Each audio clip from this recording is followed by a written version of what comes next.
Hello mga ka-idol, nandito naman si Ras TV, Magician. So ngayon, gagawa naman tayo ng magic tricks sa card. So, suportahan nyo lang po ito, ang aking gagawin. Panoorin nyo lang hanggang dulo, hanggang matatapos to. Ang dami kayong matutunan dito, so huwag kayong i-skip.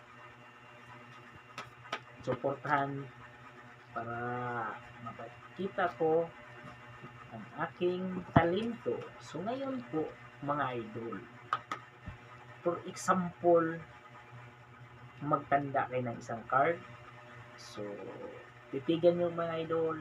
For example, kukuha ko ng isang card. Tatanda nyo idol. So tatakpan ko para di ko makikita mga idol ha. Okay. So kita. Malinaw idol. So ngayon idol. So okay. Ngayon, so yun idol, nandito idol, para mawawala siya idol, maging magic natin idol. So ang gagawin natin idol, ikat idol. Ibig sabihin, nandyan sa ilalim idol. So ngayon, pag wala kang girlfriend, pag wala kang boyfriend, nanonood ka sa video na ito, makakuha ka dito ng diskarte idol. Kung paano mo pasagutin yung babaeng nililigawan mo at yung gusto mo. So idol, titigan mo po idol. So idol, habang nililigaw ka, ikakat mo idol. Pag hindi mo pa napasagot idol, cut mo pa rin idol. Hanggat mapasagot natin idol. So ngayon, hanggang maipasagot natin idol, pag hindi pa natin napasagot idol, so hanapin pa rin natin idol. Ibig sabihin, hindi natin alam kung saan ang card idol kasi hindi naman natin titingnan kung ano idol. So ngayon idol, ganun idol, so ikakat pa rin natin idol para ano talaga idol na hanapin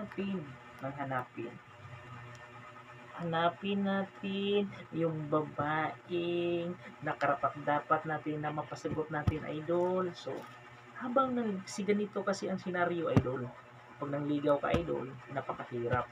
So ngayon idol, dahil kumukutob na sa aking puso idol na parang palapit na sa idol, so ngayon mamajikan ko kayo idol para mapasagot mo na yung babaeng niligawan idol. Ito idol ha, magbibilang ako ng 1:9 idol. Ayun na po idol yung babaeng para sa idol ha, siya. Titigan mo idol ha, huwag kang skip idol.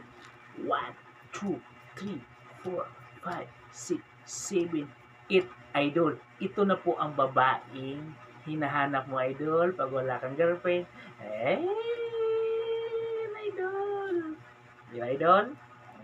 Pakishare idol.